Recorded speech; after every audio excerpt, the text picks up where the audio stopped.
వందనము రఘునందన సేతుబందన భక్త చందన ರಾಮ ವಂದನಮು. ರಘುನಂದನನಿಗೆ ರಾಮನಿಗೆ, ಸಾಗರಕ್ಕೆ ಸೇತುವೆ ಕಟ್ಟಿದ ಮರ್ಯಾದಾ ಪುರುಷೋತ್ತಮನಿಗೆ, ಆದರ್ಶ ರಾಜನಿಗೆ, ದೇವದೇವನಿಗೆ ವಂದನೆ. ದೈವತ್ವ ಜನರ ನಂಬಿಕೆಯ ಮೇಲೆ ನಿಂತಿದ್ದರೆ ಐತಿಹಾಸಿಕ ಸತ್ಯವು ವಾಸ್ತವಿಕ ಸಂಗತಿಯಾಗುತ್ತದೆ. ರಾಮ ನಿಜಕ್ಕೂ ಇಲ್ಲಿ ಇದ್ದನೇ? ರಾಮನೊಬ್ಬ ಚಾರಿತ್ರಿಕ ಪುರುಷನೇ?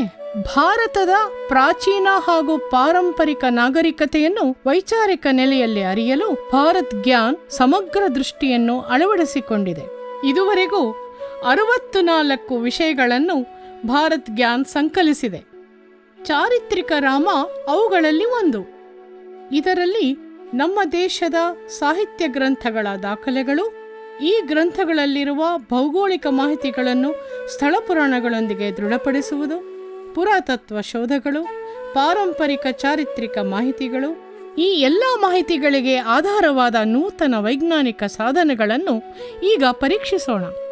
ಭಾರತ್ ಜ್ಞಾನ್ ಸಂಸ್ಥೆಯ ಶ್ರೀ ಡಿ.ಕೆ. ಹರಿ ಈಗ ನಮ್ಮನ್ನು ವೈಚಾರಿಕ, ತಾರ್ಕಿಕ ಹಾಗೂ ವೈಜ್ಞಾನಿಕ ತಳಹದಿಯಲ್ಲಿ ರಾಮನ ಚಾರಿತ್ರಿಕ ನೆಲೆಯನ್ನು ಅರಿಯಲು ಕರೆದೊಯ್ಯುತ್ತಾರೆ. ನಾವೀಗ ಈ ವೃಕ್ಷದ ಕೆಳಗೆ ನಿಂತು ರಾಮಚಂದ್ರನ ವಂಶವೃಕ್ಷವನ್ನು ಪರೀಕ್ಷಿಸೋಣ. ಈ ಸೂರ್ಯವಂಶದ ವಂಶಾವಳಿ ಕಶ್ಯಪ ಹಾಗೂ ಅದಿತಿಯರಿಂದ ಪ್ರಾರಂಭವಾಗುತ್ತದೆ. ಇಲ್ಲಿರುವ ಹಲವು ಪ್ರಮುಖ ರಾಜರ ಹೆಸರು ಹಾಗೂ ಅವರ ಕೀರ್ತಿ ವಿಶೇಷಗಳು ರಾಮಾಯಣದಲ್ಲಿ ಹಾಗೂ ಇತರ ಪುರಾಣಗಳಲ್ಲಿ ಕಂಡುಬರುವ ಮಾಹಿತಿಗಳೊಂದಿಗೆ ತಾಳೆಯಾಗುತ್ತವೆ. ಸಾವಿರಾರು ವರ್ಷಗಳಿಂದ ಹರಿದು ಬಂದಿರುವ ಅನೇಕ ಪುರಾಣಗಳಲ್ಲಿರುವ ಈ ರಾಜರ ಮಾಹಿತಿಗಳು ಹೀಗೆ ಪರಸ್ಪರ ತಾಳೆಯಾಗುವುದು ಅವರ ವಂಶಾವಳಿಯ ಐತಿಹಾಸಿಕ ಸತ್ಯವನ್ನು ದೃಢಪಡಿಸುತ್ತದೆ. ಇದು ರಾಮನ ಹಿಂದಿನ 51 ತಲೆಮಾರುಗಳಿಂದ ಪ್ರಾರಂಭವಾಗಿ 32 ರಾಜರವರೆಗೆ ಮುಂದುವರಿಯುತ್ತದೆ. ಈ ವಂಶಾವಳಿಯನ್ನು ಮಹಾಭಾರತದ ಕಾಲದವರೆಗೂ ಗುರುತಿಸಬಹುದು. ರಾಮನ ವಂಶದಲ್ಲಿ ಕಾಣುವ 32ನೆಯ ರಾಜನಾದ ಬೃಹದ್ಬಲ ಕುರುಕ್ಷೇತ್ರ ಯುದ್ಧದಲ್ಲಿ ಕೌರವರ ಪಕ್ಷದಲ್ಲಿ ಯುದ್ಧ ಮಾಡಿ ಅಭಿಮನ್ಯುವಿನಿಂದ ಹತನಾಗುತ್ತಾನೆ. ಯಾವುದೇ ಒಬ್ಬ ಕಾಲ್ಪನಿಕ ವ್ಯಕ್ತಿಯ ವಂಶಾವಳಿ ಕೆಲವು ತಲೆಮಾರುಗಳವರೆಗೆ ಮಾತ್ರ ಕಾಣಿಸುತ್ತದೆ. ಇಷ್ಟು ದೀರ್ಘವಾಗಿ ಇರುವುದಿಲ್ಲ. ವಾಲ್ಮೀಕಿ ಮಹರ್ಷಿ ರಾಮಾಯಣ ರಚಿಸಿದ್ದು ರಾಮನ ಜೀವಿತಾವಧಿಯಲ್ಲಿಯೇ. ಸೀತೆ ಹಾಗೂ ಅವರ ಮಕ್ಕಳು ಲವಕುಶರನ್ನು ನೋಡಿಕೊಂಡವರು ವಾಲ್ಮೀಕಿಗಳೇ. ಇದು ವಾಲ್ಮೀಕಿ ರಾಮಾಯಣವು ರಾಮನ ಜೀವಿತಾವಧಿಯಲ್ಲಿಯೇ ಬರೆದ ವಿಶ್ವಾಸಾರ್ಹ ಜೀವನ ಚರಿತ್ರೆ ಎನ್ನುವುದನ್ನು ಸಿದ್ಧಪಡಿಸುತ್ತದೆ. ಇದನ್ನು ಲವಕುಶರು ಹಾಡಿದಾಗ ಸ್ವತಃ ರಾಮನೇ ಇದನ್ನು ದೃಢಪಡಿಸುತ್ತಾನೆ. ಹಾಗಾಗಿಯೇ ರಾಮಾಯಣವನ್ನು ಇತಿಹಾಸ, ಅಂದರೆ ಹೀಗೆ ಇಲ್ಲಿ ಇತ್ತು ಎನ್ನುತ್ತಾರೆ. ಇದರೊಂದಿಗೆ ಸಾವಿರಾರು ವರ್ಷಗಳಿಂದಲೂ ರಾಮನ ಗುಣಗಾನ ಮಾಡಿರುವ ಅನೇಕ ರಾಮಕಥೆಗಳು ಪ್ರಚಲಿತವಾಗಿವೆ. ಕಾವ್ಯ, ನೃತ್ಯರೂಪಕ, ಧಾರ್ಮಿಕ ಗ್ರಂಥಗಳೆಂಬ ವಿವಿಧ ಪ್ರಕಾರಗಳಿಗೆ ಸೇರುತ್ತವೆ. ಇತಿಹಾಸ ಗ್ರಂಥವಾಗಿರುವ ರಾಮಾಯಣವನ್ನು ಈಗೇಕೆ ಪುರಾಣ ಎಂದು ಕರೆಯುತ್ತಾರೆ? 1808ರಲ್ಲಿ ಹೆಲ್ಬರಿ ಕಾಲೇಜಿನ ಬೋಧನೆಗಾಗಿ ಭಾರತದ ಚರಿತ್ರೆಯನ್ನು ಬರೆಯಲು ಜೇಮ್ಸ್ ಮಿಲ್ ಮತ್ತು ಚಾರ್ಲ್ಸ್ ಗ್ರ್ಯಾಂಟ್ ನಿಯೋಜಿತರಾದರು. ಇವರ ನಂತರ ಬಂದ ವಸಾಹತುಶಾಹಿ ಲೇಖಕರೆಲ್ಲರೂ ಭಾರತೀಯ ಗ್ರಂಥಗಳು ಹಾಗೂ ವಿಚಾರಗಳು ಕೇವಲ ಕಟ್ಟುಕಥೆಗಳೆಂದು ಭಾರತೀಯರ ಮನಸ್ಸಿನಲ್ಲಿ ತುಂಬುತ್ತಾ ಅವುಗಳೆಲ್ಲವನ್ನೂ ಪುರಾಣಗಳ ಪಟ್ಟಿಯಲ್ಲಿ ಸೇರಿಸಿದರು. ಭಾರತದ ಶ್ರೀಮಂತ ಸಂಸ್ಕೃತಿಯಿಂದ ಪ್ರಭಾವಿತರಾಗಿ ಬಿಡುವ ಸಂಭವವನ್ನು ತಪ್ಪಿಸಿಕೊಳ್ಳಲು ಮಿಲ್ ಮತ್ತು ಗ್ರ್ಯಾಂಟ್ ಇಲ್ಲಿಗೆ ಕಾಲಿಡದೆಯೇ ಭಾರತದ ಚರಿತ್ರೆಯನ್ನು ಬರೆದರು. 100 ವರ್ಷಗಳಿಂದಲೂ ನಮ್ಮ ಇತಿಹಾಸವನ್ನು ಅರಿಯಲು ಆಧುನಿಕ ವೈಜ್ಞಾನಿಕ ಉಪಕರಣಗಳು ಸಹಕಾರಿಯಾಗಿವೆ. ಹಾಗಾಗಿ ನಾವೀಗ ನೂತನ ವೈಜ್ಞಾನಿಕ ದೃಷ್ಟಿಯಿಂದ ರಾಮಾಯಣವನ್ನು ನೋಡಿ ರಾಮನ ಇತಿಹಾಸವನ್ನು ಅರಿಯಲು ಹಾಗೂ ಆಧುನಿಕ ಇಂಗ್ಲಿಷ್ ಕ್ಯಾಲೆಂಡರ್ ಅನ್ವಯ ರಾಮನ ಕಾಲಕ್ಕೆ ಒಂದು ನಿರ್ದಿಷ್ಟ ದಿನಾಂಕವನ್ನು ನಿಗದಿಪಡಿಸಬಹುದೇ ಎಂದು ನೋಡೋಣ. ಮಿಲ್ ಮತ್ತು ಗ್ರ್ಯಾಂಟ್ರಂತೆ ಮಾಡದೆ ಅಲ್ಬರೂನಿ ಭಾರತದ ಚರಿತ್ರೆಯನ್ನು ಇಲ್ಲಿಗೆ ಬಂದ ನಂತರವೇ ಬರೆದ. ಪ್ರಸಕ್ತ ಶಕೆ 1030ರಲ್ಲಿ ಭಾರತಕ್ಕೆ ಭೇಟಿ ಕೊಟ್ಟ ಅಲ್ಬರೂನಿ ಹಲವಾರು ವಿಚಾರಗಳನ್ನು ದಾಖಲಿಸಿದ್ದಾನೆ. ಅವನು ಈ ನಾಡಿನ ಐತಿಹಾಸಿಕ ನಾಯಕನಾದ ರಾಮನ ಬಗ್ಗೆಯೂ ಬಹಳಷ್ಟು ಬರೆದಿದ್ದಾನೆ. 500 ವರ್ಷಗಳ ನಂತರ 1500ರ ಮಧ್ಯಭಾಗದಲ್ಲಿ ಬಾಬರ್ನ ಸೊಸೆ, ಹುಮಾಯೂನ್ನ ಪತ್ನಿ, ಅಕ್ಬರ್ ಬಾದಶಾಹನ ತಾಯಿಯಾದ ಬೇಗಂ ಹಮೀದಾ ಬಾನು ಒಂದು ಸಚಿತ್ರ ರಾಮಾಯಣದ ರಚನೆಗೆ ಆದೇಶ ನೀಡಿದಳು. ಇದು ಈಗ ಜ್ಯೂರಿಕ್ನಲ್ಲಿರುವ ರೈಟ್ಬರ್ಗ್ ಮ್ಯೂಸಿಯಂನಲ್ಲಿದೆ. ಶೇರ್ಷಾ ಸೂರಿಯಿಂದ ತಪ್ಪಿಸಿಕೊಳ್ಳಲು ಹಮೀದಾ ಬಾನು ತನ್ನ ಪತಿಯೊಂದಿಗೆ ದೀರ್ಘಕಾಲ ಕಾಡಿನಲ್ಲಿ ಅಲೆದಾಡಿದಳು. ಹಾಗಾಗಿ ಅವಳು ತನ್ನ ಕಷ್ಟಗಳನ್ನು ರಾಮ ಸೀತೆಯರ ವನವಾಸದೊಂದಿಗೆ ಹೋಲಿಸಿಕೊಂಡಿದ್ದಳು. ತನಗೆ ಹುಟ್ಟುವ ಮಗ ಮುಂದೆ ಭಾರತದ ಚಕ್ರವರ್ತಿಯಾಗುತ್ತಾನೆ ಎನ್ನುವ ಭವಿಷ್ಯ ನುಡಿಯಿಂದಾಗಿಯೂ ಅವಳಿಗೆ ರಾಮನ ತಾಯಿ ಕೌಸಲ್ಯೆಯೊಂದಿಗೆ ತನ್ನನ್ನು ಗುರುತಿಸಿಕೊಳ್ಳಲು ಸಾಧ್ಯವಾಯಿತು. ಭಾರತದ ಪ್ರಸಿದ್ಧ ಮೊಘಲ್ ದೊರೆಯಾದ ಅವಳ ಮಗ ಅಕ್ಬರ್ ಕೂಡ ಒಂದು ರಾಮಾಯಣದ ರಚನೆಗೆ ಆದೇಶಿಸಿದ್ದ. ಇದು ಈಗ ಜೈಪುರದ ಮಹಾರಾಜ ಸವಾಯ್ ಮಾನ್ಸಿಂಗ್ನ ಮ್ಯೂಸಿಯಂನಲ್ಲಿದೆ. ಅಕ್ಬರ್ನ ಆಸ್ಥಾನದಲ್ಲಿದ್ದ ಅಬ್ದುಲ್ ರಹೀಂ ಖಾನೆ ಖಾನ್ ಕೂಡ ಪರ್ಷಿಯನ್ ಭಾಷೆಯಲ್ಲಿ ರಾಮಾಯಣದ ರಚನೆಗೆ ಆದೇಶಿಸಿದ್ದ. ಈ ರಾಮಾಯಣದ ಪ್ರತಿಯೊಂದು ಅಧ್ಯಾಯವೂ ಖಾನೆ ಖಾನನ್ ಎಂದು ಕೊನೆಯಾಗುತ್ತದೆ. ಅವರೆಲ್ಲರೂ ರಾಮಾಯಣವನ್ನು ಬರೆಸಿದ್ದು ಇದು ಈ ನಾಡಿನ ಐತಿಹಾಸಿಕ ಗ್ರಂಥವೆಂದೇ ಹೊರತು ಒಂದು ಧಾರ್ಮಿಕ ಗ್ರಂಥವೆಂದಲ್ಲ. ತಮಿಳು ಸಾಹಿತ್ಯದಲ್ಲಿ ಸಂಗಮ್ ಕಾಲವೆಂಬ ಚರಿತ್ರಪೂರ್ವ ಕಾಲವೊಂದು ಕಂಡುಬರುತ್ತದೆ. ಈ ಕಾಲದ ಸಾಹಿತ್ಯದಲ್ಲಿ ಪ್ರಾಪಂಚಿಕ ವ್ಯವಹಾರಗಳ ವಿಷಯಗಳೇ ಹೆಚ್ಚಾಗಿವೆ. ಪ್ರಸಿದ್ಧ ಸಂಗಮ್ ಕಾವ್ಯದ ಶಿಲಪತಿಗಾರಂ ಹಾಗೂ ಅಗನಾನೂರು ಎಂಬ 2 ಗ್ರಂಥಗಳಲ್ಲಿ ಐತಿಹಾಸಿಕ ದೃಷ್ಟಿಯಿಂದ ರಾಮನ ಉಲ್ಲೇಖ ಹಲವು ಬಾರಿ ಕಾಣಿಸುತ್ತದೆ. ಅನೇಕ ಭೌಗೋಳಿಕ ಸತ್ಯಾಂಶಗಳಿರುವ ಗ್ರಂಥ ರಾಮಾಯಣ. ಐತಿಹಾಸಿಕ ಘಟನೆಯೊಂದಿಗಿರುವ ದೇವಾಲಯ ಹಾಗೂ ಸ್ಥಳಪುರಾಣಗಳಿಂದಾಗಿ ರಾಮ ನಡೆದಾಡಿದ ಪ್ರತಿಯೊಂದು ಪ್ರದೇಶವನ್ನು ಇಂದೂ ಕೂಡ ಗುರುತಿಸಬಹುದು. ರಾಮನ ತಮ್ಮ ಭರತ ಭಾರತದ ವಾಯುವ್ಯ ದಿಕ್ಕಿನಲ್ಲಿದ್ದ ಅವನ ತಾತನ ಕೇಕೆಯ ರಾಜ್ಯದಿಂದ ಪ್ರಯಾಣ ಮಾಡುತ್ತಾನೆ. ಅವನು ತನ್ನ ಪ್ರಯಾಣದಲ್ಲಿ ಹಾದು ಬರುವ ಹಲವಾರು ನದಿಗಳ ವಿವರ ರಾಮಾಯಣದಲ್ಲಿ ಕಾಣುತ್ತದೆ. ಅವುಗಳಲ್ಲಿ ಒಂದಾದ ಸರಸ್ವತಿ ನದಿ 4500 ವರ್ಷಗಳ ಕೆಳಗೆ ಬತ್ತಿ ಹೋಯಿತು. ಇದರಿಂದಾಗಿ ರಾಮಾಯಣವು ಕನಿಷ್ಠ 5000 ವರ್ಷ ಅಥವಾ ಅದಕ್ಕೂ ಹಿಂದಿನದೆಂದು ಸ್ಪಷ್ಟವಾಗಿ ತಿಳಿದುಬರುತ್ತದೆ. ಅಲ್ಲೇ ಉಲ್ಲೇಖವಾಗಿರುವ ಭರತ ಹಾದು ಬರುವ ಹಲವು ನದಿಗಳು ಈಗಲೂ ಅಲ್ಲಿ ಹೇಳಿರುವ ಸ್ಥಳಗಳಲ್ಲಿಯೇ ಹರಿಯುತ್ತಿವೆ. ಇದು ಕೇಕೆಯ ರಾಜ್ಯದಿಂದ ಅಯೋಧ್ಯೆಗೆ ಬರಲು ಭರತ ಕ್ರಮಿಸಿದ ಮಾರ್ಗವನ್ನು ಗುರುತಿಸಲು ನಮಗೆ ಸಹಕಾರಿಯಾಗುತ್ತದೆ. ವಾಲ್ಮೀಕಿ ಮಹರ್ಷಿ ಹಿಮಾಲಯದ ತಪ್ಪಲಿನ ತಮ್ಮ ಆಶ್ರಮದಲ್ಲಿ ವಾಸಿಸುತ್ತಿದ್ದವರು. ಅವರು ರಾಮ ಪ್ರಯಾಣ ಮಾಡಿದ ಎಲ್ಲ ಪ್ರದೇಶಗಳಿಗೆ ಹೋದವರಲ್ಲ. ಹಾಗಾಗಿ ಅಲ್ಲಿನ ಸ್ಥಳ ಪುರಾಣಗಳಲ್ಲಿ ಕಾಣುವ ರಾಮ ಕಥಾಭಾಗಗಳನ್ನು ಅವರು ಸೇರಿಸಿರುವುದಕ್ಕೆ ಸಾಧ್ಯವಿಲ್ಲ. ರಾಮಾಯಣ ಗ್ರಂಥದಲ್ಲಿ ಕಾಣುವ ಪ್ರತಿಯೊಂದು ಪ್ರದೇಶದೊಂದಿಗೆ ಅಲ್ಲಿನ ಸ್ಥಳ ಪುರಾಣವು ಹಾಸುಹೊಕ್ಕಾಗಿ ಬೆರೆತಿದೆ. ಹಾಗಾಗಿ ಅಲ್ಲಿನ ಪುರಾತತ್ವ, ಸ್ಥಳಪುರಾಣ, ಸಾಹಿತ್ಯ ಹಾಗೂ ಭೌಗೋಳಿಕ ನೆಲೆಗಳು ಸಮರ್ಪಕವಾಗಿ ಹೊಂದಿಕೆಯಾಗಿರುವುದನ್ನು ಸ್ಪಷ್ಟವಾಗಿ ಕಾಣಬಹುದು. ಇಂತಹ ಸಾಂಗತ್ಯ ಬೇರೆ ಯಾವುದೇ ಐತಿಹಾಸಿಕ ಗ್ರಂಥದಲ್ಲಿ ಕಾಣುವುದು ವಿರಳ. ಇಂದು ನಾವು ಸಮಯ ಪಾಲನೆಗಾಗಿ 12 ಘಟಕಗಳು ಹಾಗೂ 3 ಮುಳ್ಳುಗಳಿರುವ ಗಡಿಯಾರವನ್ನು ಬಳಸುತ್ತೇವೆ. ಪ್ರಾಚೀನ ಭಾರತೀಯರು ಆಕಾಶವನ್ನು ಅವರ ಗಡಿಯಾರದ ಮುಳ್ಳುಗಳಂತೆ ಬಳಸುತ್ತಿದ್ದರು. ಅವರು ಆಕಾಶವನ್ನು 27 ನಕ್ಷತ್ರಗಳಾಗಿ ಅಥವಾ ನಕ್ಷತ್ರ ಘಟಕಗಳಾಗಿ ವಿಭಜಿಸಿದ್ದರು. 7 ಮುಳ್ಳುಗಳಾಗಿ ಸೂರ್ಯ, ಚಂದ್ರ, 5 ಗ್ರಹಗಳು ಗುರು, ಶನಿ, ಶುಕ್ರ, ಕುಜ ಹಾಗೂ ಬುಧರನ್ನು ಗುರುತಿಸುತ್ತಿದ್ದರು. ಗ್ರಹಗಳ ಪ್ರತಿಯೊಂದು ಸಂಯೋಗವೂ ಒಂದು ವಿಶಿಷ್ಟವಾದ ಸಮಯದಲ್ಲಿ ನಡೆಯುವ ಖಗೋಳಶಾಸ್ತ್ರೀಯ ವಿನ್ಯಾಸವನ್ನು ಸೂಚಿಸುತ್ತದೆ. ಇಂತಹ ಗ್ರಹ ಸಂಯೋಗ ಎಂದೂ ಪುನರಾವರ್ತನೆ ಆಗುವುದಿಲ್ಲ. ಖಗೋಳಶಾಸ್ತ್ರಜ್ಞರು ದಾಖಲಿಸಿರುವ ಹಲವಾರು ಖಗೋಳ ವಿದ್ಯಮಾನಗಳು ಭಾರತದ ಪರಂಪರೆ, ಐತಿಹಾಸಿಕ ಗ್ರಂಥಗಳಾದ ರಾಮಾಯಣ ಹಾಗೂ ಮಹಾಭಾರತಗಳಲ್ಲಿ ಕಾಣುತ್ತವೆ. ಪ್ಲಾನೆಟೇರಿಯಂ ತಂತ್ರಾಂಶವನ್ನು ಉಪಯೋಗಿಸಿಕೊಂಡು ಈ ಖಗೋಳ ವಿದ್ಯಮಾನಗಳ ಕಾಲವನ್ನು ಶೋಧಿಸಿದಾಗ ಇವು ಹಿಂದೆ ಯಾವ ದಿನಾಂಕದಂದು ಘಟಿಸಿರಬಹುದೆಂಬ ಮಾಹಿತಿ ಸಿಗುತ್ತದೆ.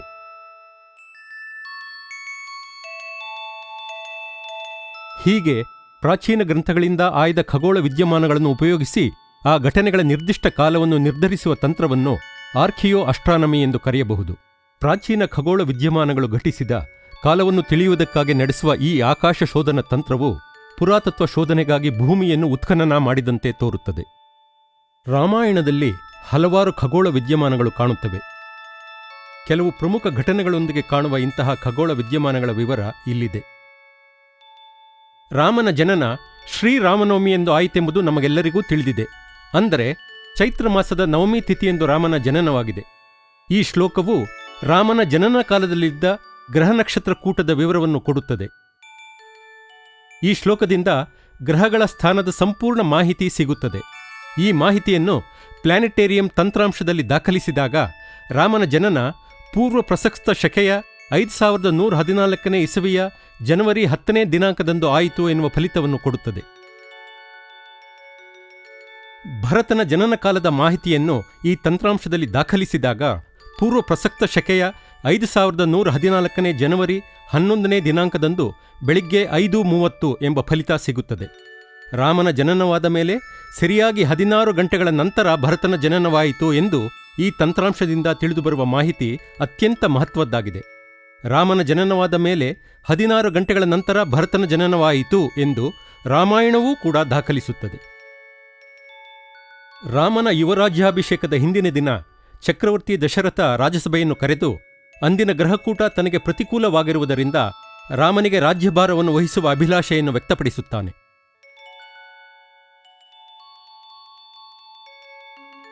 ಚಕ್ರವರ್ತಿ ದಶರಥ ಅಂದಿನ ಪ್ರತಿಕೂಲ ಗ್ರಹಕೂಟ ತನ್ನ ಮೇಲೆ ದುಷ್ಪ್ರಭಾವ ಬೀರುವುದರಿಂದ ರಾಜ್ಯಭಾರವನ್ನು ವಹಿಸಿಕೊಳ್ಳಬೇಕೆಂದು ರಾಮನಿಗೆ ಹೇಳುತ್ತಾನೆ. ಈ ಗ್ರಹಕೂಟವನ್ನು ತಂತ್ರಾಂಶಕ್ಕೆ ಅಳವಡಿಸಿದಾಗ ಸಿಗುವ ದಿನಾಂಕ ಪೂರ್ವ ಪ್ರಸಕ್ತ ಶಕೆಯ 5089 ಜನವರಿ 4. ರಾಮನ ಜನನ ದಿನಾಂಕದಿಂದ ಯುವರಾಜ್ಯಾಭಿಷೇಕದ ಹಿಂದಿನ ದಿನದವರೆಗಿನ ಕಾಲಾವಧಿಯನ್ನು ತಂತ್ರಾಂಶ 25 ವರ್ಷಗಳೆಂದು ಲೆಕ್ಕ ಹಾಕುತ್ತದೆ. ಇದು ರಾಮಾಯಣ ದಾಖಲಿಸುವ ರಾಮನ ವಯಸ್ಸಿನೊಂದಿಗೆ ತಾಳೆಯಾಗುತ್ತದೆ. ಲಕ್ಷ್ಮಣ ಶೂರ್ಪಣಕೆಯ ಮೂಗನ್ನು ಪಂಚವಟಿಯಲ್ಲಿ, ಅಂದರೆ ಇಂದಿನ ನಾಸಿಕದಲ್ಲಿ ತುಂಡರಿಸುತ್ತಾನೆ. ಅವಳು ಮೊದಲು ಅಲ್ಲಿಯೇ ಇದ್ದ ತನ್ನ ಅಣ್ಣಂದಿರಾದ ಖರದೂಷಣರ ಬಳಿ ಹೋಗಿ ತನ್ನ ಮೂಗನ್ನು ಕತ್ತರಿಸಿದ ರಾಮ ಲಕ್ಷ್ಮಣರ ವಿರುದ್ಧ ಯುದ್ಧ ಹೂಡಲು ಪ್ರೇರೇಪಿಸುತ್ತಾಳೆ. ಅವಳ ಬೇಡಿಕೆಯಂತೆ ಅಲ್ಲಿಗೆ ಹೋದ ಖರದೂಷಣರು ತಮ್ಮ ಪರಾಕ್ರಮವನ್ನು ಹೇಳುತ್ತಾ ರಾಮನನ್ನು ಯುದ್ಧಕ್ಕೆ ಆಹ್ವಾನಿಸುತ್ತಾರೆ. ಯುದ್ಧಕ್ಕೆ ಮೊದಲು ಅವರ ನಡುವೆ ನಡೆಯುವ ಮಾತಿನ ಚಕಮಕಿಯಲ್ಲಿ ಇಳಿ ಮಧ್ಯಾಹ್ನದ ವೇಳೆ ಕಾಣಿಸುತ್ತಿದ್ದ ನಕ್ಷತ್ರಗಳ ಬಗ್ಗೆ ಇರುವ ವಿವರದಿಂದಾಗಿ ಅಂದು ಅಲ್ಲಿ ಒಂದು ಗ್ರಹಣ ಘಟಿಸಿದ್ದು ತಿಳಿಯುತ್ತದೆ. ಮಧ್ಯಾಹ್ನದ ವೇಳೆ ಗ್ರಹ ನಕ್ಷತ್ರಗಳು ಕಾಣಿಸಲು ಸಾಧ್ಯವಿಲ್ಲ. ತನ್ನ ಪ್ರತಾಪದ ಬಗ್ಗೆ ಇನ್ನೂ ಹೇಳುವುದು ಬಹಳಷ್ಟು ಇದ್ದರೂ ಸೂರ್ಯನು ಸದ್ಯದಲ್ಲೇ ಮುಳುಗುವ ಸಂಭವದಿಂದಾಗಿ ಸಮಯ ಕಡಿಮೆ ಇದ್ದು ಯುದ್ಧವನ್ನು ಕೂಡಲೇ ಪ್ರಾರಂಭಿಸುವ ಇಚ್ಛೆ ತನಗಿದೆ ಎಂದು ಖರ ರಾಮನಿಗೆ ಹೇಳುತ್ತಾನೆ. ಆ ವಿವರಣೆಯಲ್ಲಿ ಗ್ರಹಕೂಟದ ಮಧ್ಯದಲ್ಲಿ ಮಂಗಳಗ್ರಹ ಇರುವುದಾಗಿ ಹೇಳುತ್ತಾರೆ. ಹೀಗೆ ಗ್ರಹಕೂಟದ ಮಧ್ಯದಲ್ಲಿ ಮಂಗಳಗ್ರಹ ಇರುವುದು ಅತ್ಯಂತ ಅಪರೂಪದ ಸಂಗತಿ. ಈ ಅಪರೂಪದ ಗ್ರಹಕೂಟದ ವಿವರದಿಂದಾಗಿ ಈ ಘಟನೆ ಪೂರ್ವ ಪ್ರಸಕ್ತ ಶಕೆ 5077 ಅಕ್ಟೋಬರ್ 7ರಂದು ನಡೆದದ್ದು ತಿಳಿಯುತ್ತದೆ. ಅಂದಿನ ಪಂಚವಟಿಯಲ್ಲಿ, ಅಂದರೆ ಇಂದಿನ ನಾಸಿಕದಲ್ಲಿ ಅದೇ ದಿನಾಂಕದಂದು ಮಧ್ಯಾಹ್ನ 3:10ಕ್ಕೆ ಸಂಪೂರ್ಣ ಸೂರ್ಯಗ್ರಹಣ ನಡೆಯಿತೆಂದು ಇತರ ಸ್ವತಂತ್ರ ಖಗೋಳ ಗಣನೆಯಿಂದ ತಿಳಿಯುತ್ತದೆ. ಸೀತೆಯನ್ನು ಹುಡುಕಲು ಹೋದ ಹನುಮಂತ ಅವಳನ್ನು ಅಶೋಕವನದಲ್ಲಿ ಕಾಣುತ್ತಾನೆ. ಅಲ್ಲಿ ಅವಳ ಮುಖ ಗ್ರಹಣ ಹಿಡಿದಂತೆ ಮ್ಲಾನವಾಗಿತ್ತು ಎಂದು ವರ್ಣಿಸುತ್ತಾರೆ. ಅಂದಿನ ಖಗೋಳ ವಿದ್ಯಮಾನವನ್ನು ನೋಡಿದಾಗ ಅಂದು, ಅಂದರೆ ಪೂರ್ವ ಪ್ರಸಕ್ತ ಶಕೆ 5076ನೇ ಸೆಪ್ಟೆಂಬರ್ 12ರಂದು ಲಂಕೆಯಲ್ಲಿ ನಿಜಕ್ಕೂ ಚಂದ್ರಗ್ರಹಣವಾಗಿತ್ತು ಎಂದು ತಿಳಿದುಬರುತ್ತದೆ. ಪ್ಲಾನೆಟರಿ ತಂತ್ರಾಂಶ ಕೊಡುವ ನಿಖರವಾದ ದಿನಾಂಕಗಳು ರಾಮಾಯಣದಲ್ಲಿ ನಡೆಯುವ ಘಟನೆಗಳೊಂದಿಗೆ ಆಂತರಿಕವಾಗಿ ಸುಸಂಗತವಾಗಿರುವುದು ಕಂಡುಬರುತ್ತದೆ. ಈ ಆಂತರಿಕ ಸುಸಾಂಗತ್ಯ ತಂತ್ರಾಂಶ ಕೊಡುವ ಕಾಲಗಣನೆಯ ದಿನಾಂಕಗಳಿಗೆ ಹೆಚ್ಚಿನ ಪ್ರಮಾಣವನ್ನು ಒದಗಿಸುತ್ತದೆ. ರಾಮಾಯಣದ ಘಟನೆಗಳಿಗೆ ಖಗೋಳಶಾಸ್ತ್ರಾಧಾರಿತ ಕಾಲನಿರ್ಣಯ ಮಾಡಿರುವ ಶ್ರೀ ಪುಷ್ಕರ್ ಭಟ್ನಾಗರ್ ಅವರನ್ನು ಈಗ ನೋಡೋಣ. ಭಾರತ ದೇಶ ವಿಶಿಷ್ಟ ನಾಗರಿಕತೆಯನ್ನು ಹೊಂದಿದೆ. ಇಲ್ಲಿ ಖಗೋಳ ವಿದ್ಯಮಾನಗಳೊಂದಿಗೆ ಐತಿಹಾಸಿಕ ಘಟನೆಗಳನ್ನು ದಾಖಲಿಸುವ ಪರಂಪರೆ ಇದೆ. ವಿಜ್ಞಾನ ಹಾಗೂ ತಂತ್ರಜ್ಞಾನಗಳ ಅಭಿವೃದ್ಧಿಯಿಂದಾಗಿ ನಮ್ಮ ಚರಿತ್ರೆಯನ್ನು ನೋಡುವ ದೃಷ್ಟಿಯಲ್ಲಿ ಹೊಸ ಸಂಭಾವ್ಯತೆಗಳು ಹೆಚ್ಚಾಗಿವೆ. ರಾಜಾರಾಮನ ಜೀವಿತದಲ್ಲಿ ನಡೆದ ಘಟನೆಗಳ ಕಾಲಾವಧಿಯನ್ನು ನಿರ್ಧರಿಸುವುದು ಕೆಲವು ವರ್ಷಗಳ ಹಿಂದೆ ಅಸಾಧ್ಯವೆಂದೇ ತಿಳಿದಿದ್ದೆವು. ಆದರೆ ಈಗ ಪ್ಲಾನೆಟೇರಿಯಂ ತಂತ್ರಾಂಶದಿಂದಾಗಿ ಇದು ಸಾಧ್ಯವಾಗಿದೆ. ಈ ಸೌಲಭ್ಯವು ಭಾರತದ ನಾಗರಿಕತೆಯ ಅಧ್ಯಯನಕ್ಕೆ ಬಹಳ ಪ್ರಯೋಜನಕಾರಿಯಾಗಿದೆ. ಭಾರತದ ಇತಿಹಾಸವನ್ನು ನಿರ್ಧರಿಸಲು ಇದುವರೆಗೂ ಪ್ರಮುಖ ಆಧಾರವಾಗಿದ್ದ ಪುರಾತತ್ವ ಶೋಧದಿಂದಾಚೆಗೆ ನಾವಿಂದು ಹೋಗಬಹುದು. ಹಿಂದಿನ ಅಥವಾ ಮುಂದಿನ ಯಾವುದೇ ಒಂದು ನಿರ್ದಿಷ್ಟ ದಿನಾಂಕದ ಖಗೋಳ ನೋಟವನ್ನು ಡೆಸ್ಕ್ಟಾಪ್ನಲ್ಲಿ ತೆಗೆದುಕೊಡುವ ಸಾಮರ್ಥ್ಯವನ್ನು ಈ ಪ್ಲಾನೆಟೇರಿಯಂ ತಂತ್ರಾಂಶ ಹೊಂದಿದೆ. ನಾನು ಇದನ್ನು ಉಪಯೋಗಿಸಿ ವಾಲ್ಮೀಕಿ ರಾಮಾಯಣದಲ್ಲಿ ದಾಖಲಾಗಿರುವ ಅನೇಕ ಖಗೋಳ ವಿದ್ಯಮಾನಗಳ ದಿನಾಂಕಗಳ ನಿರ್ಧಾರ ಮಾಡಿದ್ದೇನೆ ಹಾಗೂ ಇದೇ ವಿಧಾನದಲ್ಲಿ ರಾಜಾರಾಮನ ಜೀವಿತಾವಧಿಯಲ್ಲಿ ನಡೆದ ಅನೇಕ ಘಟನೆಗಳ ನಿರ್ದಿಷ್ಟ ದಿನಾಂಕಗಳನ್ನು ಗೊತ್ತುಪಡಿಸಿದ್ದೇನೆ. ಗ್ರಹ ನಕ್ಷತ್ರಕೂಟವಷ್ಟೇ ಅಲ್ಲದೆ ಅಲ್ಲಿನ ಹಲವಾರು ಘಟನೆಗಳೊಂದಿಗೆ ಮಿಳಿತವಾಗಿರುವ ಖಗೋಳ ವಿದ್ಯಮಾನಗಳು ತನ್ನಿಂದ ತಾನೇ ಒಂದಕ್ಕೊಂದು ಹೊಂದಿಕೊಂಡಿರುವುದು ಈ ತಂತ್ರಾಂಶದ ನಿಖರತೆಯನ್ನು ಸಿದ್ಧಪಡಿಸುತ್ತದೆ. ಇದು ಈ ಯುಗದ ಅದ್ಭುತ ಶೋಧ. ಬಹಳಷ್ಟು ಪ್ರಯತ್ನಗಳ ನಂತರ ಈ ನಿಖರವಾದ ದಿನಾಂಕಗಳನ್ನು ಕಂಡುಹಿಡಿಯಲು ಸಾಧ್ಯವಾಗಿದೆ. ಸಮಗ್ರ ದೃಷ್ಟಿಯಿಂದ ನೋಡಿದಾಗ ಖಗೋಳ ವೀಕ್ಷಣೆಗಳ ವಿವರಗಳೊಂದಿಗೆ ಘಟನೆಗಳ ಹೊಂದಾಣಿಕೆ ಸರಿಯಾಗಿ ಆಗದ ಕಾರಣದಿಂದಾಗಿ ಹಲವಾರು ಸಂಭಾವ್ಯ ದಿನಾಂಕಗಳನ್ನು ಕೈಬಿಡಬೇಕಾಯಿತು. ನನ್ನ ಶೋಧಗಳನ್ನು dating the era of Lord Ram, ರಾಜಾರಾಮನ ಕಾಲನಿರ್ಣಯ ಪುಸ್ತಕದಲ್ಲಿ ಪ್ರಕಟಿಸಿದ್ದೇನೆ. ಈ ಪುಸ್ತಕವು 4 ವರ್ಷಗಳಿಂದಲೂ ಸಾರ್ವಜನಿಕರ ಮುಂದಿದೆ. ನನ್ನ ನಿರ್ಣಯಗಳನ್ನು ಸಮರ್ಥಿಸುವಂತಹ ವಿಚಾರಗಳು ಹಲವೆಡೆಯಿಂದ ಬಂದಿವೆ. ಆದರೆ ನನ್ನ ಈ ನಿರ್ಣಯಗಳನ್ನು ಒಪ್ಪದಿರುವಂತಹ ಯಾವುದೇ ವಿಚಾರವು ಯಾರಿಂದಲೇ ಆಗಲಿ ಇಂದಿನವರೆಗೂ ಬಂದಿಲ್ಲ. ಈ ಖಗೋಳಶಾಸ್ತ್ರೀಯ ಕಾಲನಿರ್ಣಯದ ವಿಧಾನ ಘಟನೆಗಳು ಸಂಭವಿಸಿದ ಕಾಲವನ್ನು ನಿರ್ಧರಿಸುವುದರೊಂದಿಗೆ ಒಂದು ನಿರ್ದಿಷ್ಟ ಗ್ರಹಕೂಟವನ್ನು ಜನರು ವೀಕ್ಷಿಸಿರಬಹುದಾದ ಭೌಗೋಳಿಕ ಸ್ಥಳವನ್ನೂ ತೋರಿಸುತ್ತದೆ ಎನ್ನುವುದು ತಿಳಿಯುತ್ತದೆ. ಹೀಗೆ ವಾಲ್ಮೀಕಿಗಳು ಹೇಳಿರುವಂತೆ ಖರದೂಷಣರ ಪ್ರಸಂಗದಲ್ಲಿ ನಡೆದ ಸಂಪೂರ್ಣ ಸೂರ್ಯಗ್ರಹಣ ಅಂದು ಪಂಚವಟಿ ಪ್ರದೇಶದಲ್ಲಿ ಮಾತ್ರ ಸಂಭವಿಸಿರಲು ಸಾಧ್ಯ. ಹಾಗೆಯೇ ರಾಮಾಯಣದಲ್ಲಿ ಹೇಳಿರುವಂತೆ ಹನುಮಂತ ಸೀತೆಯನ್ನು ಕಂಡ ದಿನ ಅಲ್ಲಿದ್ದ ಗ್ರಹಕೂಟವನ್ನು ಲಂಕೆಯಿಂದ ಮಾತ್ರವೇ ವೀಕ್ಷಿಸಿರಲು ಸಾಧ್ಯ. ಆರ್ಕಿಯೋ ಅಸ್ಟ್ರಾನಮಿ ವಿಧಾನದಲ್ಲಿ ದೊರಕಿದ ಕಾಲಮಾನದಂತೆ ರಾಮನ ಜನ್ಮ ಚೈತ್ರ ಮಾಸದ ನವಮಿ ತಿಥಿಯೆಂದು, ಅಂದರೆ ಪೂರ್ವ ಪ್ರಸಕ್ತ ಶಕೆ ಜನವರಿ 10ನೇ ತಾರೀಕು ಎಂದಾಗುತ್ತದೆ. ಈಗ ಚಾಂದ್ರಮಾನದ ಚೈತ್ರ ಮಾಸದ ನವಮಿ ತಿಥಿ ಏಪ್ರಿಲ್ 21ರ ಆಸುಪಾಸಿನಲ್ಲಿ ಬರುತ್ತದೆ. ಈ 2 ದಿನಾಂಕಗಳ ನಡುವೆ 100 ದಿನಗಳ ಅಂತರವಿದೆ. ಈ ಅಂತರ 7200 ವರ್ಷಗಳ ಅವಧಿಯಲ್ಲಿ ಸಂಭವಿಸಿದೆ. ಈ ಅಂತರವನ್ನು ಅರ್ಥೈಸುವುದಾದರೂ ಹೇಗೆ? ಭಾರತದ ಪ್ರಖ್ಯಾತ ಗಣಿತಜ್ಞ, ಖಗೋಳಶಾಸ್ತ್ರಜ್ಞ ಮಹರ್ಷಿ ವರಾಹಮಿಹಿರ ಪ್ರಸಕ್ತ ಶಕೆ 530ರಲ್ಲಿ ಬರೆದ ಬೃಹತ್ ಸಂಹಿತೆ ಎಂಬ ಗ್ರಂಥದ ವಸಂತ ಸಂಪತ್ ಅಧ್ಯಾಯದಲ್ಲಿ ಮೇಷಾಯನದ ವಕ್ರಗತಿಯ ಬಗ್ಗೆ ಹೇಳುತ್ತಾ ಪ್ರತಿ 72 ವರ್ಷಗಳಿಗೊಂದು ಬಾರಿ ಒಂದು ದಿನವನ್ನು ಪಂಚಾಂಗದಲ್ಲಿ ಸರಿಪಡಿಸಬೇಕು ಎಂದು ಹೇಳುತ್ತಾರೆ. ಈ ಪ್ರಕ್ರಿಯೆಯನ್ನು 500 ವರ್ಷಗಳಿಗೊಂದು ಬಾರಿ ನಡೆಸಬೇಕೆಂದೂ ಅವರು ಬರೆದಿದ್ದಾರೆ. ಆದರೆ ಅದು ಇಂದಿನವರೆಗೂ ನಡೆದಿಲ್ಲ. ಇಂದಿನಿಂದ ಪೂರ್ವ ಪ್ರಸಕ್ತ ಶಕೆ 5114ರವರೆಗಿನ 7200 ವರ್ಷಗಳ ಮಧ್ಯೆ 72 ವರ್ಷಗಳಿಗೊಂದು ಬಾರಿ ಒಂದು ದಿನವನ್ನು ಸರಿಪಡಿಸಿದರೆ ಈ 100 ದಿನಗಳ ಅಂತರದ ಲೆಕ್ಕ ಸಿಗುತ್ತದೆ. ಆಧುನಿಕ ಖಗೋಳಶಾಸ್ತ್ರಜ್ಞರೂ ಕೂಡ ಇದನ್ನು ವಿಷುವದ್ವೃತ್ತದ ಅಯನಾಂಶದ ಮೂಲಕ ಅರ್ಥೈಸುತ್ತಾರೆ. ಈಗ ವಾಸ್ತವ ಸಂಗತಿಯನ್ನು ನೋಡೋಣ. ರಾಮನ ಕಾಲದ ಯಾವುದೇ ಪ್ರಮುಖ ಪುರಾತನ ಸ್ಮಾರಕ ಈಗ ದೊರೆಯುತ್ತಿಲ್ಲ. ರಾಮನ ಕಾಲ ಸಾವಿರಾರು ವರ್ಷಗಳಷ್ಟು ಹಿಂದಿನದಾಗಿರುವುದೇ ಇದಕ್ಕೆ ಕಾರಣ. ನಿರಂತರವಾದ ನಾಗರಿಕತೆಯ ಪ್ರವಾಹದಲ್ಲಿ ಹಲವಾರು ಪೀಳಿಗೆಗಳು ಬಂದು ಹೋಗಿವೆ. ನಗರಗಳ ನಿರ್ಮಾಣ ಹಾಗೂ ಪುನರ್ನಿರ್ಮಾಣ ಮಾಡುವಾಗ ಅವರು ಹಳೆಯದನ್ನು ಬದಲಿಸುತ್ತಾರೆ, ಸಂಪೂರ್ಣವಾಗಿ ನಾಶಪಡಿಸುತ್ತಾರೆ. ಹೀಗಾಗಿ ಅಯೋಧ್ಯೆಯಲ್ಲಾಗಲಿ ಅಥವಾ ಇತರ ಯಾವುದೇ ಸ್ಥಳದಲ್ಲಾಗಲಿ ಪುರಾತನ ಸಾಕ್ಷಿಗಳು ಈಗ ಸಿಗುವುದಿಲ್ಲ. ಇದನ್ನು ಅರ್ಥ ಮಾಡಿಕೊಳ್ಳಲು ಭೂಕಂಪದ ಸಮಯದಲ್ಲಿ ಒಂದು ಗಡಿಯಾರ ನಿಂತು ಹೋಗಿದೆ ಎಂದುಕೊಳ್ಳಿ. ಯಾರೂ ಅದನ್ನು ಸರಿಪಡಿಸದಿದ್ದರೆ ಭೂಕಂಪದ ಸಮಯವನ್ನು ದೃಢವಾಗಿ ಹೇಳಬಹುದು. ಆದರೆ ಗಡಿಯಾರ ನಡೆಯುತ್ತಿದ್ದರೆ ಅದು ಸಾಕ್ಷಿಯಾಗಲಾರದು. ರಾಮನ ಐತಿಹಾಸಿಕ ಸತ್ಯವನ್ನು ದೃಢಪಡಿಸಲು ನಮಗೆ ಭೌತಿಕ ಪುರಾವೆಗಳು ದೊರಕಿಲ್ಲದಿದ್ದರೂ ಭಾರತದ ಪ್ರಸಿದ್ಧ ಇತಿಹಾಸ ತಜ್ಞರಾದ ಬಿ ಲಾಲ್ ಹೇಳುವಂತೆ ಇಡೀ ಭಾರತದಲ್ಲಿ ಒಂದೇ ಮಥುರಾ, ಒಂದೇ ಅಯೋಧ್ಯ, ಒಂದೇ ಚಿತ್ರಕೂಟ ಇರುವುದೇ ಈ ಪ್ರದೇಶಗಳ ವಿಶ್ವಾಸಾರ್ಹತೆಗೆ ದೊಡ್ಡ ಪ್ರಮಾಣವಾಗಿದೆ. ಭಾರತದ ಪೌರಾಣಿಕ ನಾಯಕ ಕೃಷ್ಣನತ್ತ ಈಗ ನೋಡೋಣ.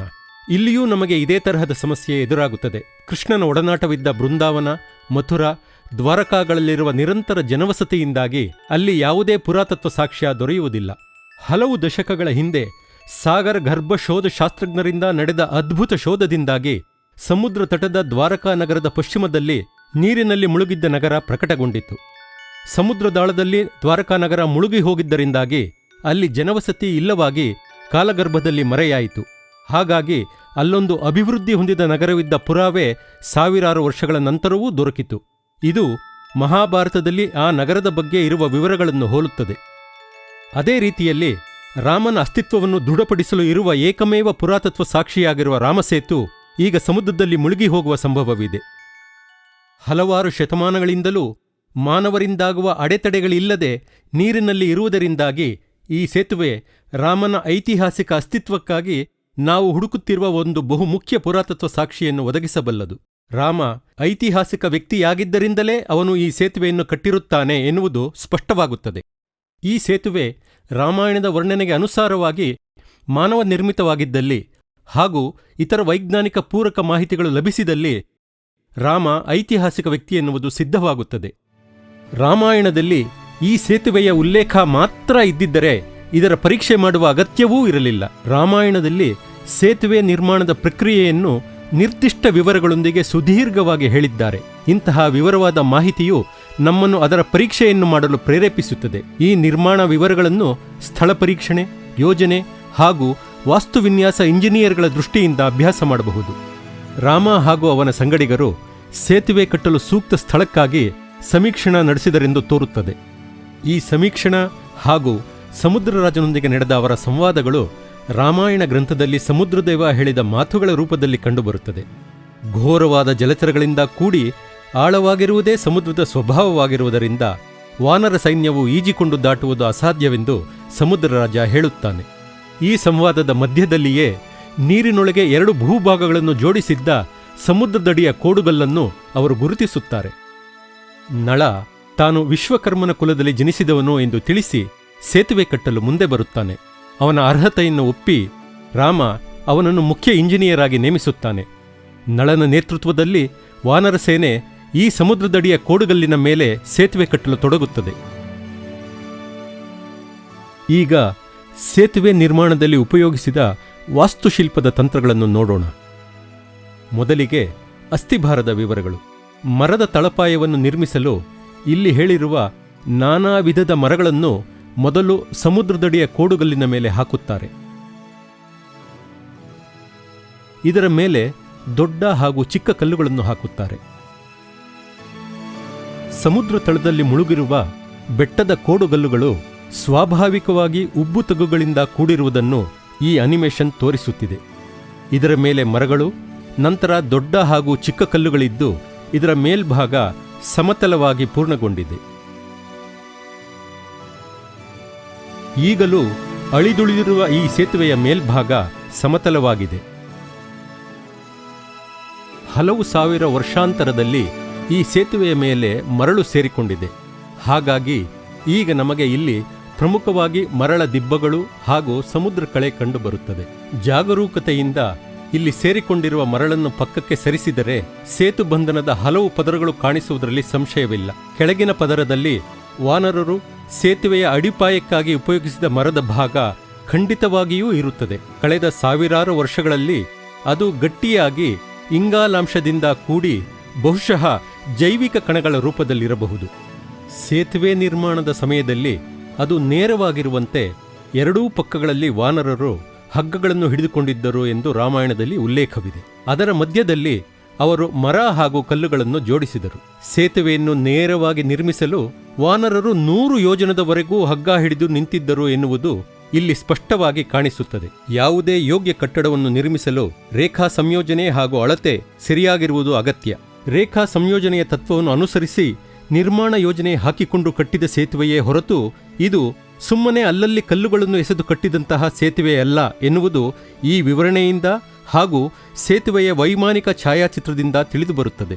ದ್ವಾರಕೆಯಲ್ಲಿ ಸಾಗರ್ ಗರ್ಭ ಉತ್ಖನನವನ್ನು ನಡೆಸಿದ ಪ್ರಖ್ಯಾತ ಸಮುದ್ರ ಪುರಾತತ್ವ ಸಂಶೋಧಕರಾದ ಡಾಕ್ಟರ್ SR ರಾವ್ ಅವರು ಪೂರ್ವ ಪ್ರಸಕ್ತ ಶಕೆ 3200ರಲ್ಲಿಯೇ ಕಡಲಿಗೆ ಒಡ್ಡು ಕಟ್ಟುವಂತಹ ಹಾಗೂ ನೀರಿನಿಂದ ಮೇಲೆತ್ತಿದ ಜಾಗದಲ್ಲಿ ಇಡೀ ಒಂದು ಪಟ್ಟಣವನ್ನೇ ಕಟ್ಟುವಂತಹ ಇಂಜಿನಿಯರಿಂಗ್ ಕುಶಲತೆ ಇದ್ದ ಜನರಿಗೆ ಲಂಕೆಗೆ ನಳಸೇತು ಕಟ್ಟುವ ಕ್ಷಮತೆ ಇದ್ದಿರಬೇಕು ಎನ್ನುತ್ತಾರೆ.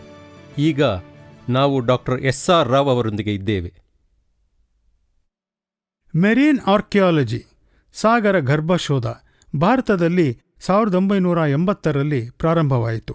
ಆನಂತರ ಪಶ್ಚಿಮ ಕರಾವಳಿಯಲ್ಲಿ ದ್ವಾರಕಾ ನಗರಿಯ ಶೋಧವಾಯಿತು.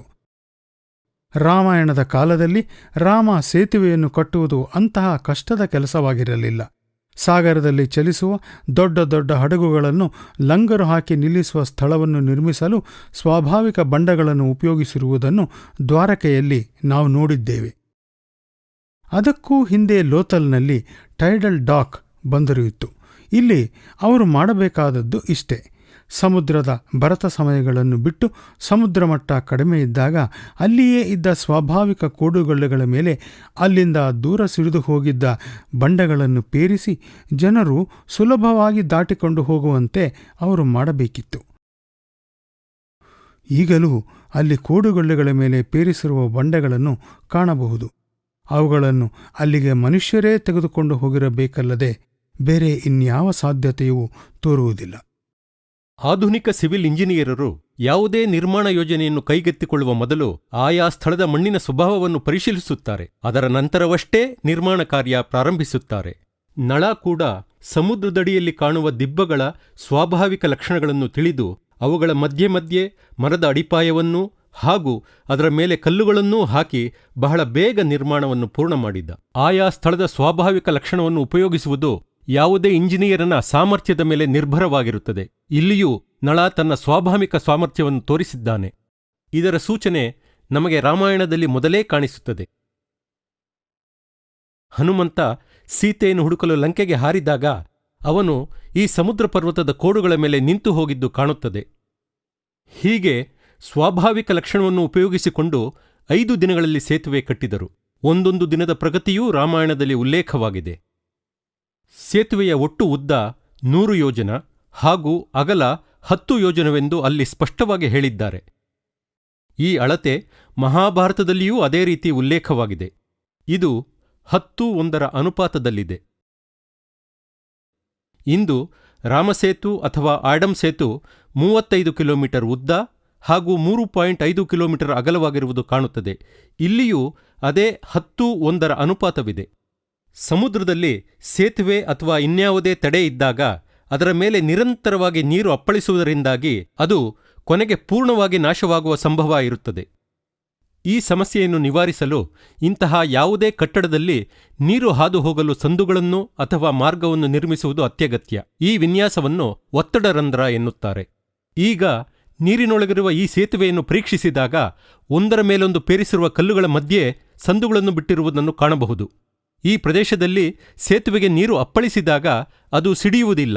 ಬಹುಶಃ ಒಬ್ಬ ಉತ್ತಮ ಇಂಜಿನಿಯರ್ ಆಗಿದ್ದ ನಳ ಈ ಒತ್ತಡ ರಂಧ್ರದ ಪರಿಕಲ್ಪನೆಯನ್ನು ಅರಿತು ಅದನ್ನು ಈ ಸೇತುವೆ ನಿರ್ಮಾಣದಲ್ಲಿ ಅಳವಡಿಸಿದ್ದಿರಬಹುದು. ರಾವಣನನ್ನು ಯುದ್ಧದಲ್ಲಿ ಜಯಿಸಿದ ರಾಮ ಸೀತೆಯೊಡನೆ ಪುಷ್ಪಕ ವಿಮಾನದಲ್ಲಿ ಅಯೋಧ್ಯೆಗೆ ಹೋಗುವಾಗ ಈ ಸೇತುವೆಯನ್ನು ಸೀತೆಗೆ ನಳಸೇತು ಎಂದು ತೋರಿಸುತ್ತಾ ಅದನ್ನು ಕಟ್ಟುವಾಗಿನ ಕಷ್ಟವನ್ನು ಹೇಳುತ್ತಾ ಉತ್ತಮ ವಾಸ್ತುಶಿಲ್ಪಿಯಾದ ನಳ ಇದನ್ನು ಕಟ್ಟಿದ ಎನ್ನುತ್ತಾನೆ. ಹಾಗಾಗಿ ಈ ಸೇತುವೆಗೆ ರಾಮನೇ ಅಧಿಕೃತವಾಗಿ ನಳಸೇತುವೆಂದು ನಾಮಕರಣ ಮಾಡಿದ್ದಾನೆ. ಇದುವರೆಗೆ ನಾವು ರಾಮಾಯಣ ಗ್ರಂಥಕ್ಕೆ ಅನುಸಾರವಾಗಿ ನಿರ್ಮಾಣವಾಗಿರುವ ಈ ಸೇತುವೆಯು ವಾಸ್ತುಶಿಲ್ಪದ ಅದ್ಭುತವೆಂದು ತಿಳಿದಿದ್ದೇವೆ. ಇದು ನೈಸರ್ಗಿಕ ಕೋಡುಗಲ್ಲುಗಳ ಮೇಲಿನ ಮಾನವ ನಿರ್ಮಾಣ. ಈ ನಳಸೇತು ಆಡಮ್ಸ್ ಬ್ರಿಡ್ಜ್ ಆದದ್ದು ಎಂದು, ಈ ಸೇತುವೆಗೆ ಮೂಲತಃ ನಳಸೇತು ಎಂಬ ಹೆಸರಿದ್ದದ್ದನ್ನು ನಾವು ನೋಡಿದ್ದೇವೆ. ನಂತರ ರಾಮನ ಮೇಲಿನ ಭಕ್ತಿ ಗೌರವಗಳಿಂದ ಇದನ್ನು ರಾಮಸೇತು ಎಂದು ಕರೆಯತೊಡಗಿದರು. ಆನಂತರ 2 ಭೂಪ್ರದೇಶಗಳನ್ನು ಸೇರಿಸುವುದರಿಂದಾಗಿ ಇದು ಸೇತುಬಂಧವಾಯಿತು. ಹಲವು ಸಾವಿರ ವರ್ಷಗಳು ಈ ಸೇತುವೆಯನ್ನು ಜನರು ಸಂಚಾರಕ್ಕಾಗಿ ಬಳಸುತ್ತಿದ್ದರು. ಆ ಸಮಯದಲ್ಲಿ ಶ್ರೀಲಂಕಾದ ಇಸ್ಲಾಂ ಧಾರ್ಮಿಕ ಗುರುವೊಬ್ಬರು ತಪಸ್ಸು ಮಾಡಲು ಈ ಸೇತುವೆಯ ಮೂಲಕ ಲಂಕೆಗೆ ನಡೆದು ಹೋದರು. ಅವರು ಇಸ್ಲಾಂ ಧರ್ಮದ ಆದಿ ಗುರುವಾದ್ದರಿಂದ ಅವರನ್ನು ಶ್ರೀಲಂಕಾದ ಮುಸಲ್ಮಾನರು ಆದಾಮ್ ಎಂದು ಕರೆದರು. ಹಾಗಾಗಿ ಅವರು ಈ ಸೇತುವೆಯನ್ನು ಆದಾಮ್ಸ್ ಬ್ರಿಡ್ಜ್ ಎಂದು ಕರೆಯತೊಡಗಿದರು. ಯುರೋಪಿನವರು ಆದಾಮ್ ಎನ್ನುವ ಹೆಸರನ್ನು ಆಡಮ್ನೊಂದಿಗೆ ಹೊಂದಿಸಿಕೊಂಡು ಈ ಸೇತುವೆಯನ್ನು ಆಡಮ್ಸ್ ಬ್ರಿಡ್ಜ್ ಎಂದು ಕರೆದದ್ದರಿಂದ ಅವರ ಎಲ್ಲಾ ದಾಖಲೆಗಳಲ್ಲಿಯೂ ಈ ಹೆಸರೇ ಉಳಿಯಿತು. ಕಳೆದ 1000 ವರ್ಷಗಳ ಚಾರಿತ್ರಿಕ ದಾಖಲೆಗಳಲ್ಲಿ ಈ ಸೇತುವೆಯು ಅನೇಕ ನಕ್ಷೆಗಳಲ್ಲಿ, ನಾಣ್ಯಗಳಲ್ಲಿ ಹಾಗೂ ಪ್ರವಾಸಿ ಕಥನಗಳಲ್ಲಿ ಕಂಡುಬರುತ್ತದೆ. ಭಾರತದ ಹಾಗೂ ಶ್ರೀಲಂಕಾದ ನಾಣ್ಯಗಳಲ್ಲಿ ಈ ಸೇತುವೆಯ ಉಲ್ಲೇಖವಿದೆ. ಪ್ರಸಕ್ತ ಶಕೆ 1400 ಇಸ್ವಿಯಿಂದೀಚೆಗೆ ಯಾಳ್ಪಾಣ ಆರ್ಯ ಚಕ್ರವರ್ತಿ ಹಾಗೂ ಈಗಿನ ಈಶಾನ್ಯ ಶ್ರೀಲಂಕಾದ ಜಾಫ್ನಾ ಪ್ರದೇಶದ ರಾಜರು ತಮಿಳು ಭಾಷೆಯಲ್ಲಿ ಸೇತು ಎಂದು ನಮೂದಿಸಿರುವ ನಾಣ್ಯಗಳನ್ನು ಟಂಕಿಸುತ್ತಿದ್ದರು. ಈ ರಾಜರು ತಮ್ಮನ್ನು ಸೇತುಕಾವಲನ್ ಎಂದರೆ ಸೇತುವೆಯ ರಕ್ಷಕರು ಎಂದು ಪರಿಗಣಿಸಿದ್ದರು. ಭಾರತದ ಕಡೆ ರಾಮನಾಡ್ ರಾಜನಿಗೆ ಈಗಲೂ ಸೇತುಪತಿ ಎಂಬ ಬಿರುದಿದೆ. ಅವರು ಈ ಭೂಭಾಗದ ಕಡೆಯಿಂದ ಸೇತುವೆಯ ರಕ್ಷಕರು ಎನ್ನುವುದನ್ನು ಇದು ಸೂಚಿಸುತ್ತದೆ. ಯುರೋಪಿನವರು ಈ ಪ್ರದೇಶಕ್ಕೆ ಬಂದಾಗ ಅವರು ಈ ಭಾಗದ ನಕ್ಷೆಯನ್ನು ತಯಾರಿಸಿದರು. ಜೇಮ್ಸ್ ರೆನೆಲ್ ಭಾರತದ ಮೊದಲ ಐರೋಪಿಯ ನಕ್ಷಾ ತಯಾರಕ. ಈ ನಕ್ಷೆಯಲ್ಲಿ ಅವನು ಈ ಸೇತುವೆಯನ್ನು ಆಡಮ್ಸ್ ಬ್ರಿಡ್ಜ್ ಎಂದು ಸ್ಪಷ್ಟವಾಗಿ ಗುರುತಿಸಿದ್ದಾನೆ. ಶ್ರೀಲಂಕಾದ ಕಡೆ ಇರುವ ಡಚ್ ನಕ್ಷೆ ಇದನ್ನು ಆಡಮ್ಸ್ ಬ್ರುಗ್ ಎಂದು ತೋರಿಸುತ್ತದೆ. ಶ್ರೀಲಂಕಾದ ತಾಮ್ರ ಫಲಕಗಳೂ ಕೂಡ ಹಾಗೇ ಉಲ್ಲೇಖಿಸುತ್ತದೆ. ಕಳೆದ 1000 ವರ್ಷಗಳಿಂದಲೂ ಅನೇಕ ವಿದೇಶಿ ಪ್ರವಾಸಿಗರು ಈ ಪ್ರದೇಶಕ್ಕೆ ಭೇಟಿ ಇತ್ತಿದ್ದಾರೆ. ಅವರೂ ಕೂಡ ಈ ಸೇತುವೆಯ ಬಗ್ಗೆ ತಮ್ಮ ಪ್ರವಾಸಿ ಕಥನಗಳಲ್ಲಿ ಉಲ್ಲೇಖಿಸಿದ್ದಾರೆ. ಅವರಲ್ಲಿ ಮೊದಲಿಗನಾದ ಆಲ್ಬರುನಿ ಈ ಸೇತುವೆಯನ್ನು ಕಿತಾಬ್ ಉಲ್ ಹಿಂದ್ ಎಂಬ ಅವನ ಪರ್ಷಿಯನ್ ಮಹಾಕಾವ್ಯದಲ್ಲಿ ಉಲ್ಲೇಖಿಸಿದ್ದಾನೆ. ಈ ಪುಸ್ತಕದ 92ರಿಂದ 102ನೇ ಪುಟಗಳಲ್ಲಿ ಈ ಸೇತುವೆ ಪ್ರದೇಶವನ್ನು ಅವನು ರಾಮನ ದಿಕ್ಕು ಎಂದು ಕರೆದಿದ್ದಾನೆ. ರಾಮ ದಶರಥನ ಮಗ ಎಂದು ಅಲ್ಲಿ ಹೇಳಿರುವುದು ಪ್ರಸಕ್ತ ಶಕೆ 1000 ಇಸವಿಯಷ್ಟು ಹಿಂದೆ ರಾಮನ ಚಾರಿತ್ರಿಕ ಅಸ್ತಿತ್ವದ ಬಗ್ಗೆ ಇದ್ದ ನಂಬಿಕೆಯನ್ನು ತೋರಿಸುತ್ತದೆ. ರಾಮಾಯಣದಲ್ಲಿ ಬರುವ ಕಿಷ್ಕಿಂದೆ ಮುಂತಾದ ಇತರ ಭೌಗೋಳಿಕ ವಿವರಗಳನ್ನು ಆಲ್ಬರುನಿ ಅಲ್ಲಿ ಕೊಡುತ್ತಾನೆ.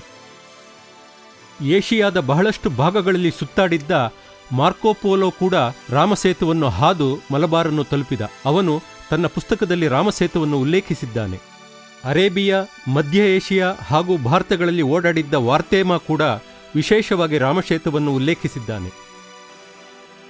ಈ ಮೂವರಂತೆ ಮುಂದಿನ 700 ವರ್ಷಗಳಿಂದ ಇಂದಿನವರೆಗೂ ಈ ಪ್ರದೇಶಕ್ಕೆ ಭೇಟಿ ಕೊಟ್ಟ ಅನೇಕ ಪ್ರವಾಸಿಗರು ಈ ಸೇತುವೆಯ ಬಗ್ಗೆ ಹೇಳಿದ್ದಾರೆ. ಈ ರೀತಿ ಮತ್ತೆ ಮತ್ತೆ ಉಲ್ಲೇಖವಾಗಿರುವುದು ಇದರ ಐತಿಹಾಸಿಕ ನೆಲೆಯನ್ನು ಎತ್ತಿ ಹಿಡಿಯುತ್ತದೆ.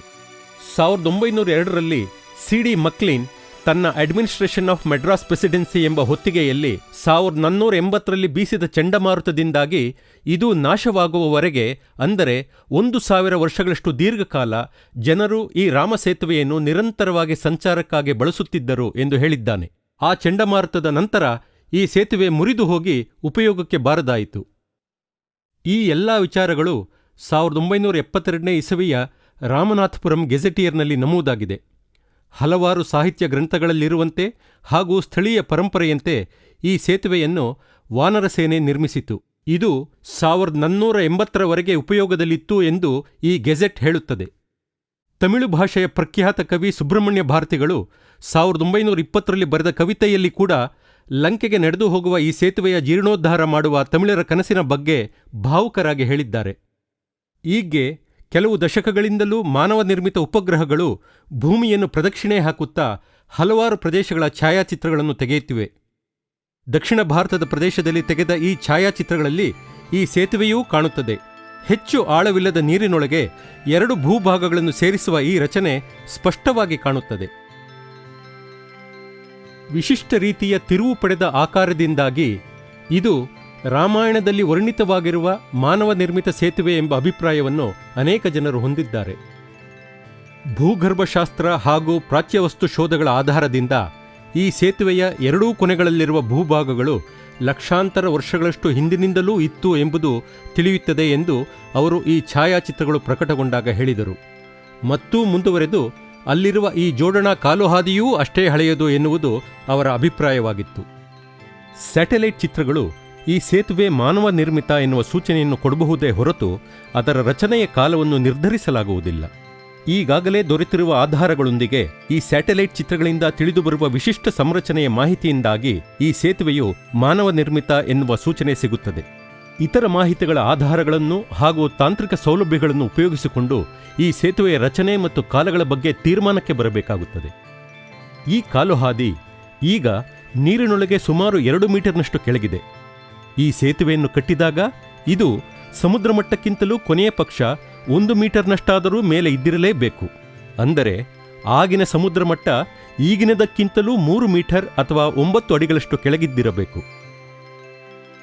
ಜಾಗತಿಕ ಸಾಗರ ಗರ್ಭಶಾಸ್ತ್ರದ ವರದಿಯಂತೆ ಸಮುದ್ರ ಮಟ್ಟದಲ್ಲಿ ಕಾಣುವ 9 ಅಡಿಗಳ ಹೆಚ್ಚಳ 7000 ವರ್ಷಗಳಿಂದಲೂ ಕರಗುತ್ತಿರುವ ಪೋಲಾರ್ ಐಸ್ನಿಂದ ಹಾಗೂ ಜಾಗತಿಕ ತಾಪಮಾನದ ಏರುವಿಕೆಯಿಂದ ಆಗಿರಬೇಕು.